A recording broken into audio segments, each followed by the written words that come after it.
Furiosa, a Mad Max saga, is an exciting installment in the franchise, but the movie represents a radical departure from Fury Road's successful series blueprint. Despite featuring some standout performances, and generally performing well with critics, Furiosa was a box office bomb. While there are many potential explanations for its financial failure, one problem with the prequel was its seemingly unrealistic CGI versus Fury Road's spectacular practical effects, something that I found particularly jarring on first viewing.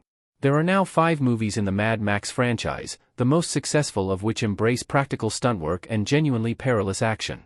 Several scenes in Furiosa seem to go against this formula. However, although I found some of Furiosa's scenes and special effects disappointingly unrealistic, I've since realized that one of the movie's characters may hold the key to explaining their uncanny, deliberately exaggerated quality.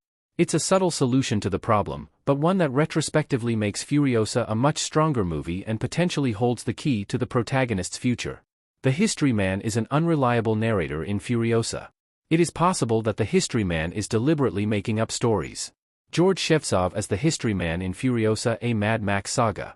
The History Men are the tattooed historians of Mad Max, and Furiosa's History Man, played by George Shevtsov, is a key character. He refers to himself as a history man when he meets the young Furiosa, but, according to the lore of the Mad Max comics, the History Men came into existence after Immortan Joe's empire fell. One appearing before Furiosa meets Immortan Joe is one of many inconsistencies in the Mad Max universe, and this unreliability becomes significant when the History Man is revealed as the narrator of Furiosa's story, without being certain about the details. In Mad Max lore, History Men are a combination of a living dictionary and an encyclopedia, as is shown in Furiosa when the History Man gives historical context to Dementus. When the History Man encourages Furiosa to become as useful to Dementus as possible, this part intrigued me, as this could hint that the History Man was also trying to stay alive by making himself useful. Although his job is to preserve an accurate recording of history tattooed into his skin, this willingness to prioritize utility over integrity, as well as offering the audience alternate deaths for Dementus, reveals the History Man as an unreliable narrator. Why Furiosa's CGI looks surprisingly fake. The scene in which Furiosa loses her arm lacks an important Mad Max feature. From the outset, audiences could see the stark difference between Furiosa and Fury Road, which used 90% practical effects, according to director George Miller. By contrast, Furiosa's effects are softened, dreamlike, oversaturated, and oversharp all at once. Furiosa uses more green screen than Fury Road, and in many scenes, characters appear to have been digitally added into their vehicles. Furiosa's vehicles seem to lack the imposing weight and presence of Fury Road's war rig, and even Dementus's dogs have been said to move unnaturally and almost weightlessly. The effects in the pre-reboot Mad Max movies might look dated now, but there is a visceral quality to the violence, and Fury Road's characters still react to injuries with Mad Max's signature intensity. In Fury Road, Furiosa punctures a lung, and her labored breathing, sweat, and tears are a jarring contrast to what audiences see in what is arguably the pivotal scene in Furiosa. The question of how Furiosa loses her arm is answered in Furiosa, but while it is implied that she cut it off to escape her shackles, she barely reacts, driving away, dry-eyed, on a motorcycle. Like many other viewers, I was initially disappointed by the lack of realism in this scene and several other key moments. However, this stylistic choice makes total sense if you assume that the movie isn't actually a perfect recreation of Furiosa's story as it really happened.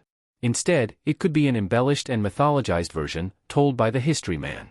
Since it's actually coming from his perspective, this could explain why everything seems somewhat distorted. The movie is offering a visual representation of how retelling a story can alter key elements. The History Man being an unreliable narrator fixes Furiosa's visual decisions. A total retcon might just save a Furiosa sequel. Mad Max has been described as a saga from the Road Warrior onwards, and part of each subsequent movie in the Mad Max franchise contains an observation from a witness or storyteller, implying that Max's story is closer to a fable or myth than a first-hand account.